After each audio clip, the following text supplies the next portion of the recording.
watching season 2 of Changes. Today is the first day after 2 years, but we are back and we are back with a bang. And we know your afternoon just got better because of Changes. My name is Roslyn Felly. I am not here alone. And now my studio audience are here. I love my studio audience so much.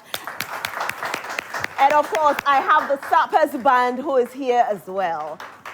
Now, earlier, I did tell you that media has changed. Media has evolved. It's been a journey, I must say. Those who paved the way, we ought to celebrate them. But they need to tell us how they struggled to pave that way for us. We can't just welcome them to sit down just like that. We have to usher them in because they ushered in the music. You know the journal of like hip life, and when we talk about hip life, who made hip life? These people made hip life. I'm talking about one woman and one gentleman. Now, this woman has a soothing voice, a golden voice, the radio voice. Doreen Andoh, and the man, we call him the red man who was speaking out rich contemporary. Eddy Blay in the building. Someone give them something as we welcome them. Hey!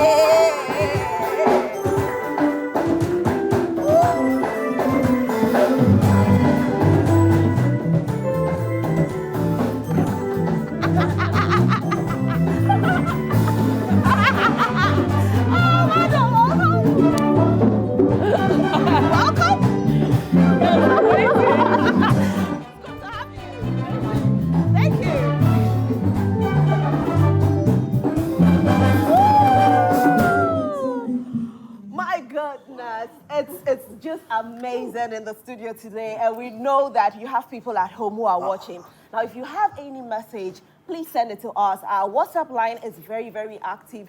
We'll read your messages because we have a segment dedicated to that.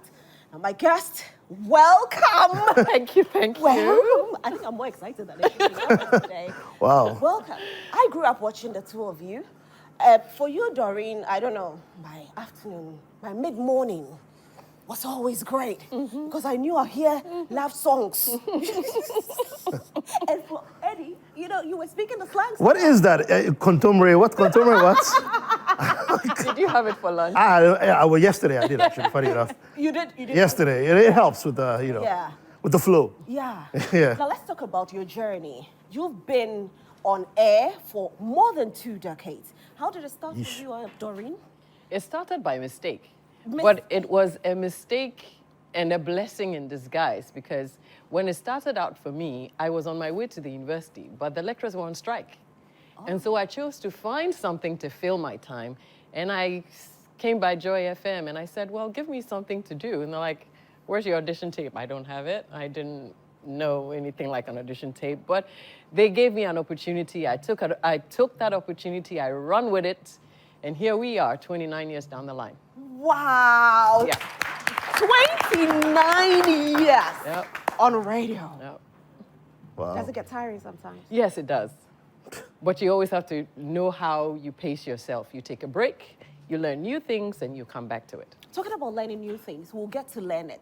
Let me talk to Eddy. Hi, Yes, Eddy. ma'am. Hello, ma'am. Looking amazing you are. Thank you so much. Yes. It's your accent. What accent? My accent is... Am I the only one? You are the only one. You're the only one. I beg. I'm not the only one. She's the only one. She's the only So one. I'm not alone in this. They're pandering to you. You are with me here. Yeah, because you're the studio audience. That's why. No. Let's talk about how the journey started for you as well. I used to rap. I used to be in a group called Native Funk Lords. Right. And we did a few hip life songs back in the day. And my dad was a famous boxer who went to an interview at Metro TV back in the day. And the owner of Metro TV saw my dad, they were friends, and he said, I saw your son rapping on television. Do you think you'd be interested in hosting a show called Smash TV? And my dad came back to me and he's like, would you like to try? I went for the audition, and this is about 30 years ago or something like that, Like I started really, I was like 17 years old. I was really young. And yeah, so I went to do the audition, and my first audition was crazy. I had to interview all the big names at the time, Kojo Entry and Papa Yanks, and they were doing this big show. They said, yeah, go and interview them. But they're eating at Golden Tulip Hotel. They're eating. No, you go. Just go and interview them. So I went and I broke my cherry like that, Like so after that, I'm like, There's no interview that I can't do because I went through that. That was my baptism in fire. Right. Now, how different was TV then? It was TV for you. You started with TV. I started before with you television, radio, yes. right? Yes, yes. How different was it as compared to today? I mean, there were only 3 channels at the time, if I remember correctly. There was like Metro, that was on GTV at the time, TV3, and GTV, of course. So there was literally no opportunity. You had to be the best of the best of the best of the best to get on television. So at that time, it was very competitive. And now, I mean, now, of course, it's better for everyone. There's all the social media, there's everything, there's 100 television stations. So, but at that time, because of the competitiveness, it made you want to be great. You had to be different. You had to come and bring something to the table. Yeah. Like you see like this. Welcome to the show. My name is Eddy Blay. This is, that kind of thing. And that was the kind of thing that blew people away. So I think that was the biggest difference between now and then. Were you always practicing? Yeah. I used to like to talk. Now, not so much. The older you get, the less you want to talk. You want to just listen, when you get older. Right. But back in the day, I just wanted to talk. I wanted to get my opinions heard. My dad said I should have been a lawyer, because I like to debate. I always like to talk about stuff. So, that's how it began. But now, now you prefer to just relax and, read the room and then, talk when you're spoken to. Talk when you're spoken to. Wow, that's deep. Doreen, do you agree with that? Talk when you're spoken to. You are soft-spoken. I thought you had a different radio voice from your speaking voice. But when I met you, I realized that you actually speak like that. That is me. I mean, what you see is what you get. And in as much as he's saying, don't talk until you're spoken to. Well, now, in my old age. Back then, it was different. I believe that a lady should not only be, be heard, but be seen, or the other way around. You must not always be seen, but also be heard. So, you got to play it in both ways, because then you want your voice to be heard at the right time. At the right time. And you want to be seen and heard at the right time. So you got to be able to balance both. Now, they always say that when you're a celebrity, you ought to be scarce. Was that the same for you at that time? I never read any book that said that, but what I believe in being unique and being you. So if you want to put yourself out there, then know what you're putting out there. Make sure it's worth it. Right. But if you're going to put something out there, make sure it's worth your while. So, like I said, you got to balance both and know who you are and not try to be like other people. Other people will probably like to be seen all the time because they are celebrities. And if you feel that you want to be in the back but still be a celebrity, that's also on you. So it depends on the individual and how they want to treat it. Now, was management very strict back then if you have to be a radio presenter or a TV presenter? Lucky for me, I got the kind of management that allowed me to be me.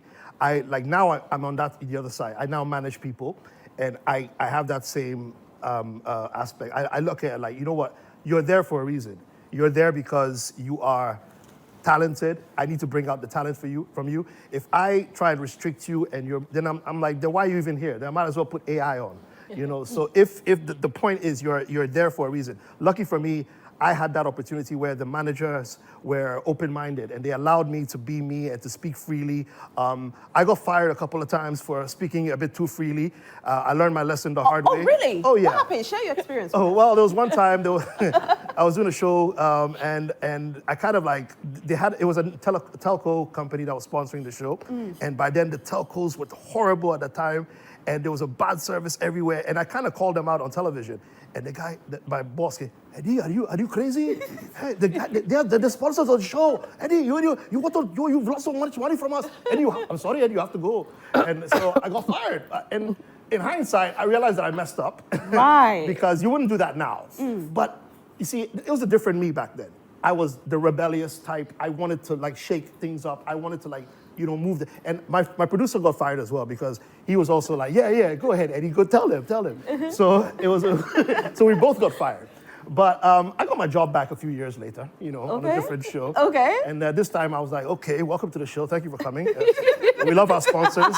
We love everybody. Everybody loves everyone. So it was fine. Even if you don't like it, you have to. Yeah. I mean, Yes, but I believe that now, in the current age, it's also good to speak up when things are not. I mean, you have to know your limit. I'm looking forward to hearing your segment with Sena, lawyer Sena, about what to say and what not to say as a presenter, because I believe that now also the thin line is a bit thinner because the social media, like I said, people are more vocal about what they have to say. And if something is wrong, you have to speak up. The media is the voice of the people. I mean, you have to be able to speak up when things are wrong and when you see that things are not going wrong without offending the necessary parties and without making it personal as well.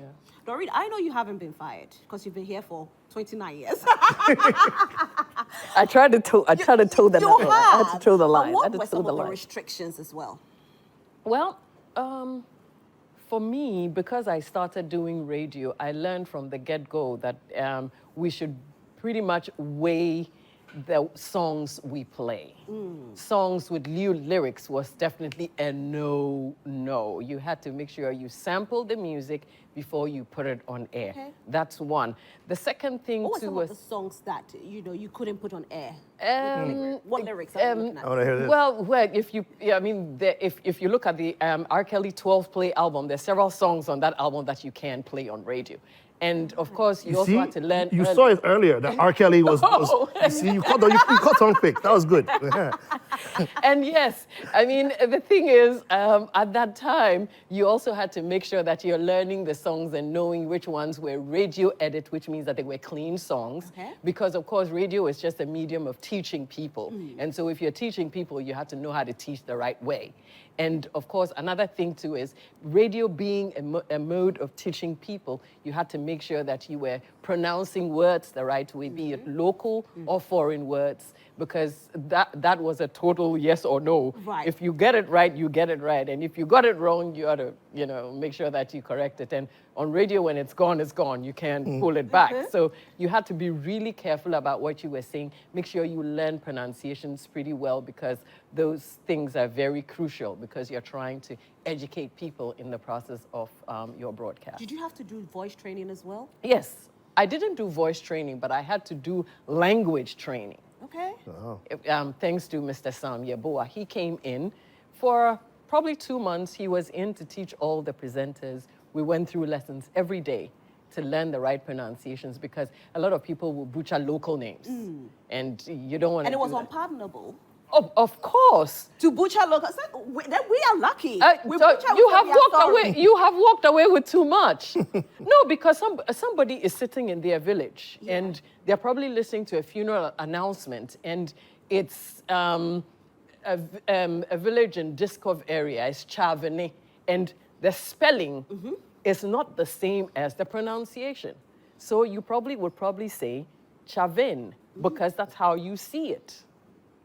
And the person is sitting there and you're reading and it's my village, and you mispronounced my village name. It's probably some chief or something. You might get that phone call. It won't be pleasant, but you would get it. And I don't want to be in those shoes, man. It's not funny. So then we'll say that current media personalities need this kind of training, right? Oh, it's something that I've preached about time without number. That before you put anybody on a radio behind a microphone, that person should go through training.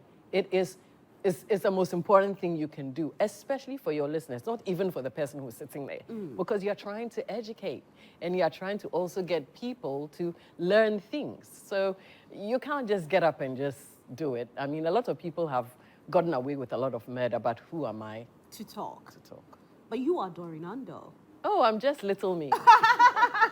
Now, Eddy, for your time, we heard about payola. That people had to pay payola to presenters if you want to be a celebrity or you want your song to be a hit. How true is this? Oh yeah, it was quite rampant back in the day, especially during when I was in the music business actively. I remember KK Dua, may his soul rest in peace, used to, when he took us to these radio stations, he was always going with an envelope of money, where he would, after the interview, hook people up. It's something that goes on still today, I would say. It's a bit tricky because it's hard to really, it's a very big debate. You'll have to have a complete show over this just to talk about this. But back then, it was more rampant than it is now. You don't expect DJs to take money from you if it's their content and they're getting paid at the end of the month. But back then, it was a struggle. A lot of DJs were not getting paid. A lot of presenters were doing it. I did shows on radio for close to 3-4 years without getting paid, and So how are you surviving? On payola? not necessarily, but I never really actively took back then because I was more of the giver because, like I said, I was in a group. So you survive by doing shows, by getting booked for gigs. But the payola thing, it's something that's it's hard to really put in a box and say, this is wrong. Yes, it's wrong on so many levels, but if you listen to the other side of it, where a lot of the DJs and presenters back then will tell you that, as soon as this artist blows up, we won't even hear from him again. If getting him to come into the studio for an interview, Seth, is a problem. So they won't even mind you. So a lot of them grew up with that mindset. They're like, you know what, if you want me to play your song, you don't have to sort me out. Which it is wrong on so many levels, but it's almost understandable when you say that, well, these guys will forget about you when they blow up and they will not even mind you. If you want them for content, they won't even mind you. Was that the case? Yes, it was the case. It still is the case. I mean, people blow up and they move on. Now there's a different strategy where a lot of radio stations are getting into contracts with artists. And they're like, you know what, let's do this. If we need you for an art performance, then you need to make yourself available. Right. So then there's that, relationship that's built. That's what's happening now on so many levels. But back then, it wasn't like that. Doreen, you held a lot of hand with music, talking about people like R2Bs. Nobody mentions R2Bs without mentioning your They're my boys. They're your boys. Yes, I watched them grow up from my neighborhood where my grandma used to live. And so I knew them before they came up together as a group. And so I knew them like boys in the neighborhood, And so when they came out and started releasing music, I thought, hey, why not help my own? Now, these boys are big now. Oh, yeah, they're not boys They're anymore. not boys anymore. They're men. They're huge. And, with regards to what Eddy is saying, have you ever experienced a situation where you've helped people blow and they don't come back again to say thank you, or they even, they don't come back when you need them on shows? Well, I have to say this guardedly in the sense that I play people's music because their music is good. I don't expect them to come back to me to say thank you. If you come back to me and say, Doreen, I thank you, I don't expect you to bring a gift with you because I believe that it's an ecosystem. We all will survive because we all have to hold each other's hand to get along, and which is great. And so I haven't had the opportunity to experience people, getting big and not knowing me. It's fine. I mean, I know musicians who've probably gotten big, and when I probably see them, they probably would just nod, which is fine. But you, Doreen, Andoh? You haven't come up. It's a topic for another show. Yeah, people would just nod. Who will meet Doreen Andoh and just nod? Oh, do you want an example? Yes, I don't want to give it. I knew you would. But I have a number of them who will just see you and nod. And, some of them will see you and be unruly. But bottom line is, hey, if you're big, you're big. I try to just, do what I can do. But if I've helped you in the past and you've grown big, well, good on you. And this life is simple. If somebody does something for you and you don't appreciate and you give them just a nod when you see them, in God's own time, He deal with you. So I leave you to God, like I do to any taxi driver. But at a point in time, we all thought Doreen would produce, a musician. Actually came to me one day. He said he wanted me to produce his music. And I said, you know what? I've been trained to be a radio and TV personality. I will not put my hands to something that I don't have complete knowledge over. I won't give myself that stress. I could do it if I lent myself to it, but I haven't been trained to do it. So let me not mess up your career.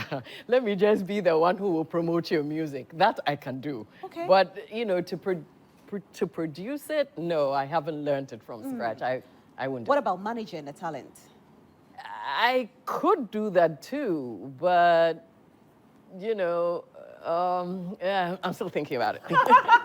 What about you, Eddie? You are managing talents. Yeah. I wouldn't say managing per se. I would say I consult a lot with a lot of these upcoming artists that are struggling. It's not easy, to break in, and I do it for the love of the art. I want to see them blow up. I really enjoy seeing the evolution of their work. So there's a few artists that I'm working with currently.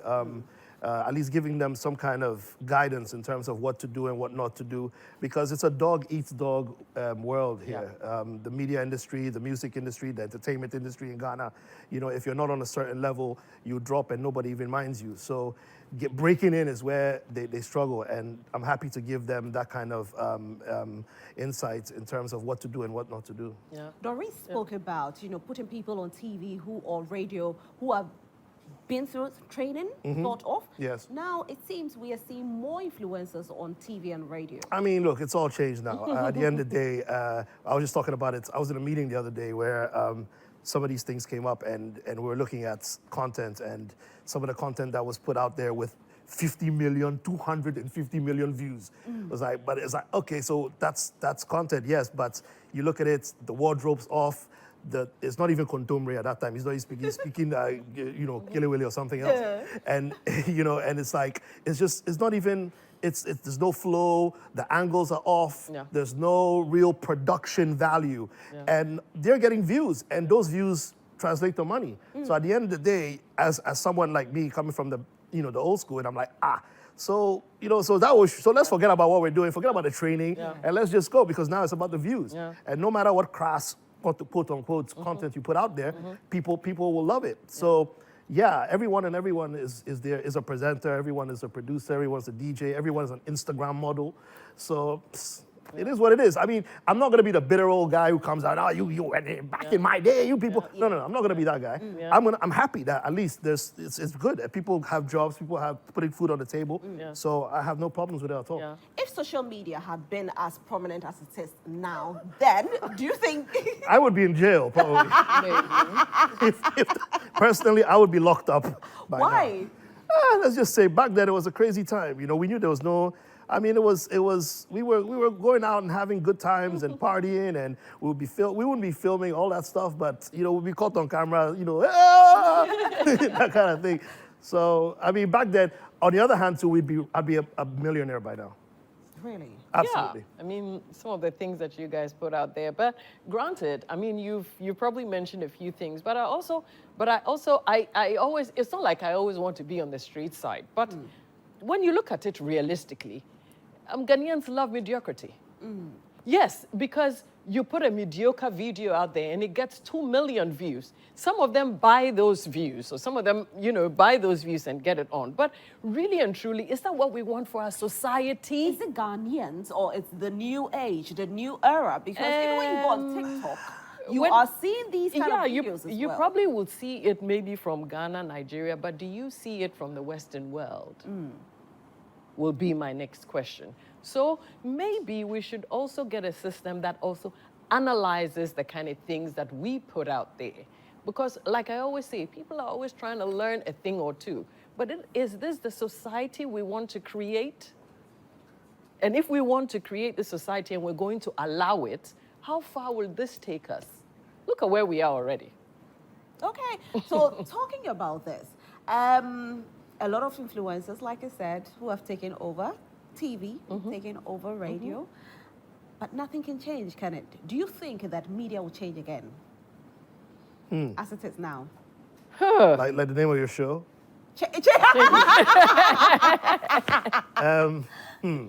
Yeah, I think so. I think it will run its course, and then something new will come out.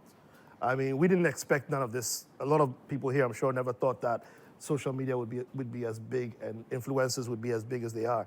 So obviously there's going to be the shift, and it's going to happen that something else will come out that we don't even know about now. It hasn't been thought of yet.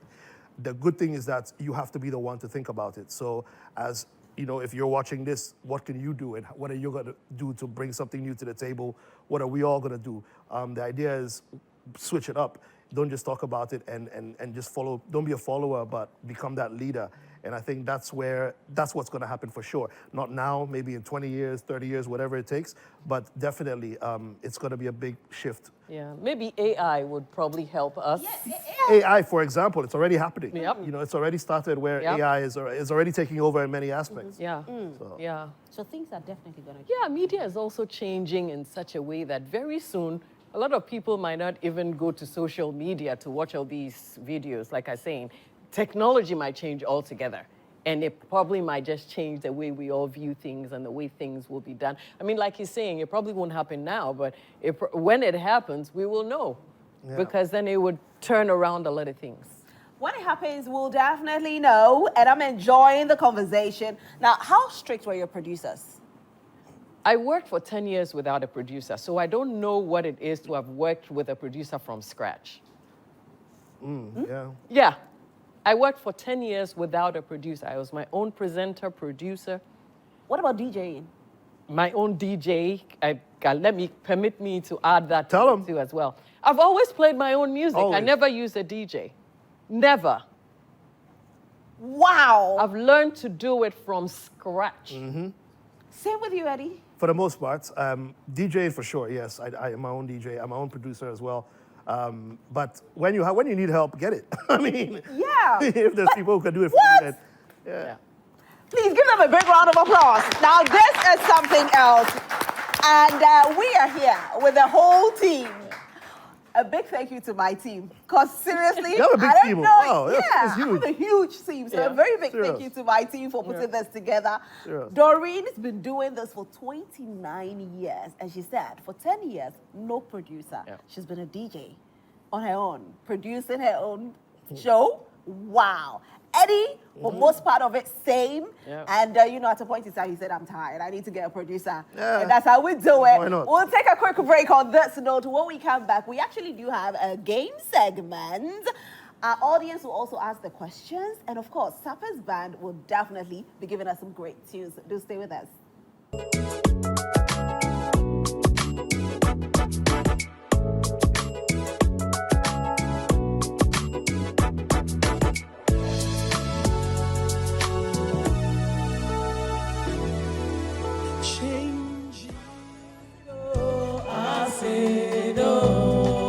Oh yeah, yeah, yeah, what's that? Oh, why everybody I'm in fancy? Why everybody I'm in fancy? No, yeah, but I don't want to say, oh, bet you not up in our ranch. When I'm about to take my fashion, and then I'm from my message. I'm gonna be with a baby, I do it, see who and yet, hey, I be the Shirai, nah, she will. It's okay, mamma, it's okay, mamma. Hey, I be the Shirai, nah, she will. It's okay, mamma, it's okay, mamma. Me, I be asido, na de na be waseo. Me, I be asido. Oh yeah, yeah, yeah, waseo. My anybody I'm fine. And we are having so much fun right here on Joy Prime. Now, if you haven't sent in your messages yet, you can send it now. It's still not too late because Aloy Shola is waiting to read your messages and also bring you the entertainment world's news right here. You know the entertainment has a whole world, right? It's different. It's not the regular ones that we know. No. But you built the entertainment world in Ghana here. Oh, we're part of it. You were part of it. But we're minute. You are the fraction. pace setters, though. There's a lot of other only people. love Oh, there were entertainment people because of before you. we A lot were. of other people before us. No, but you made it different. We tried. So my studio audience actually have questions also, right? Are you ready? So who is going to ask the first question? Yeah, let me say, yes. Speak in the microphone. Please, my question is, What's your name, darling? please, I'm Miss Elizabeth Champo. Okay. Okay. My question is, as during their presentation, I heard that they said the social media, some people post and a whole lot of things that are not supposed to be there, but then they still get views. And I'm asking this question, what has been their contribution towards that? Like, what are they their work towards that? As in, they been experts in the media work?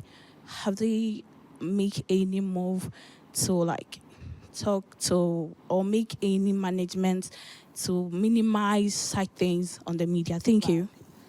Doreen or Eddie, who wants to take that question? Okay, I will probably answer it partly, and I think Eddy will do that. The thing is, unfortunately, when I started working, there was nothing like computers and social media.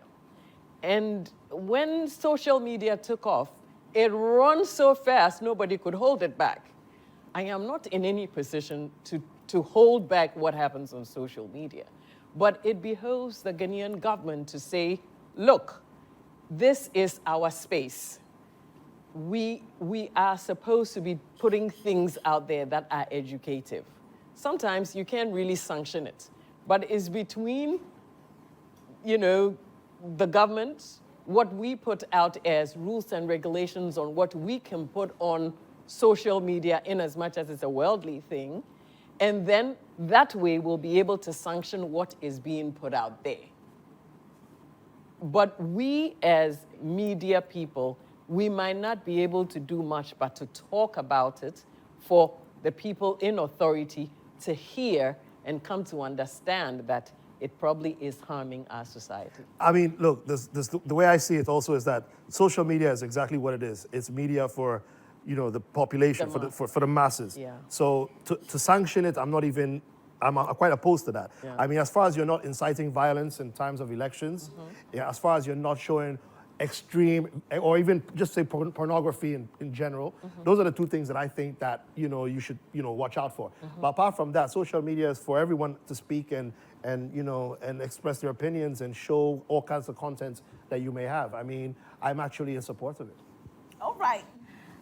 So, secondly, my name is Lenz Leon. Okay, please speak up a bit. And I want to know what were your biggest challenge in your prime? Your biggest challenge in your prime? Okay. All right. For me, personally, my biggest challenge was the fact that I was a female working in a male-dominated industry. That was the biggest one. Because then every day, everybody will bypass you and go to the next male in command. Because they think you're female and you can't do much. Unfortunately, a lot of females in the business also go through that at this particular point in time. The next challenge was, because we didn't know computers then, we were doing all the hard work. But now, of course, there's IT, so, technology will do a lot of the work for you, but we had a lot of work to do then because, there was no IT, there were no computers to help out, make the work easier. But now, of course, it is less of a challenge. So now it's better. Right, Eddie, for you? My challenge was, I think, getting the business acumen or getting my career managed in a certain way that I could make the kind of money that I wanted to make. Right. I think that was my biggest challenge. How and the where, and now that I have all this popularity, I'm all over. Okay, now what? And I think that's where my main challenge was. Okay, so please, in spite of all these challenges, what kept you moving? Passion. That's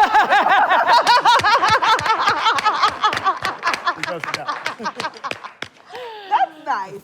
The passion. Yeah. Final question. Okay, so thank you very much. And Miss Doreen, I like you very much because you have my elder sister's name.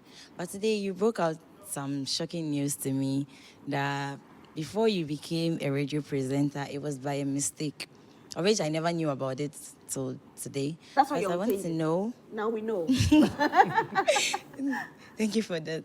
Please, I want to know what inspired you to stay. Like something that is a mistake. No one wants to repeat his or her mistakes. Oh, if I say a mistake, I don't say that it was a mistake, because at that time, when I started radio, I didn't have anything to do. I was waiting to go to university. There was nothing to do. There was a mistake in the sense that the lecturers were on strike. There was no school. I couldn't go to university, and I was at home. But a lot of things happened prior to my getting to the part where I will say, I would backtrack for 2 minutes. I broke my 2 legs in a car accident. I missed out on a whole year of school. And so for me, I was in a rut at that time when I was ready to go back to school because a year had been wasted. But when I started doing radio as a hobby, I realized that it was something that I understood, something that I could do easily. So I'd rather switch from studying pharmacy, which I should have gone to do, and I started doing journalism and public relations. And so for me, the switch was, it wasn't a mistake. I was just saying it was a blessing in disguise. It was supposed to happen, but I didn't realize how it was gonna happen. I just had to go with what I was feeling and what I was thinking. It was a big decision that I took. My parents were against it. But I realized that I had to school myself to be a better person in the new position that I was trying to put myself into. Great. I think that will be all. Thank you so much, studio audience, for your questions.